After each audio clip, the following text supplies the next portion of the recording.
I'm trying to find wines that overperform, you know, their pricing. So if I taste a wine and I think it tastes like a $30 or $40 bottle of wine, and it actually ends up being on the shelf at under $20, that's kind of what I'm looking for. So yeah, we can weather the storm here in 10%, you know, but it's very hard to forecast now.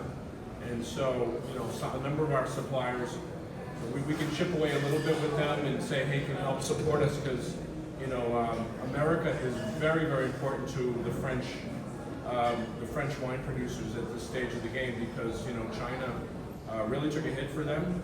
So I talked to a number of my suppliers in France, and they said that China was absolutely just dead in the water for French wines. And so they really looked to America to really help this. And of course, we talked about the dollar situation. That did not help the equation as well.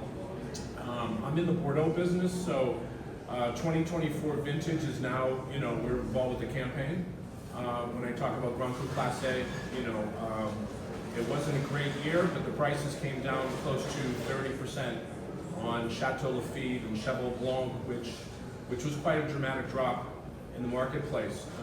You know, because the prices on 22 vintage went really high because it was considered a mega vintage. So, which was it was a sticker shock for a lot of people, but we actually were successful with some 22 wines. So yes, the tariff does hurt us. Obviously, if we're buying 24 vintage now, we won't see the wines for another 2 years, which is good because we can actually keep our inventory in France, and we don't have to, and there's no pressure to bring the wines in. We can store the wine in France until we try to figure this all out. So there's ways of circumnavigating this. So you really, again, you have to talk to your suppliers in France. But my key right now is to recommend to people, if you really are an importer and you really want to try to get involved with that, is to always find wines that are under the radar. Wines that don't get reviews, because if you're buying wines that get 95 points, do the math. You're going to be spending a lot of money on wines. If you can bring in wines that are under the radar, that a lot of people don't really know, the prices are a lot lower, and 10% is not really that much. You're going to be surprised when you come into the market and start pitching your wines, and when you start talking to people and telling them, I have a Macon Village for, you know, $14 wholesale, people say, wow, that's a great price.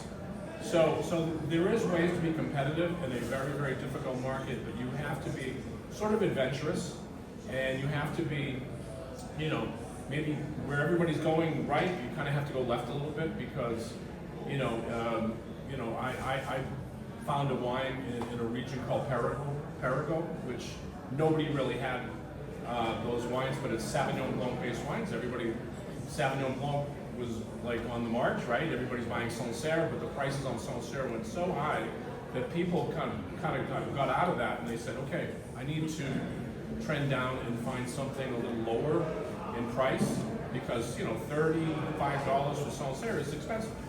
And people are looking for, what are we talking about, $20. So with tariffs, it's even going to be worse on Sancerre. So people are going to be looking for alternatives, and there are alternatives out there. So you can buy Terrain, you can buy White Bordeaux. So there's a lot of different alternatives there. So I mean, that's kind of, you have to be adventurous, I think, that at this very difficult time. Appreciate it, David.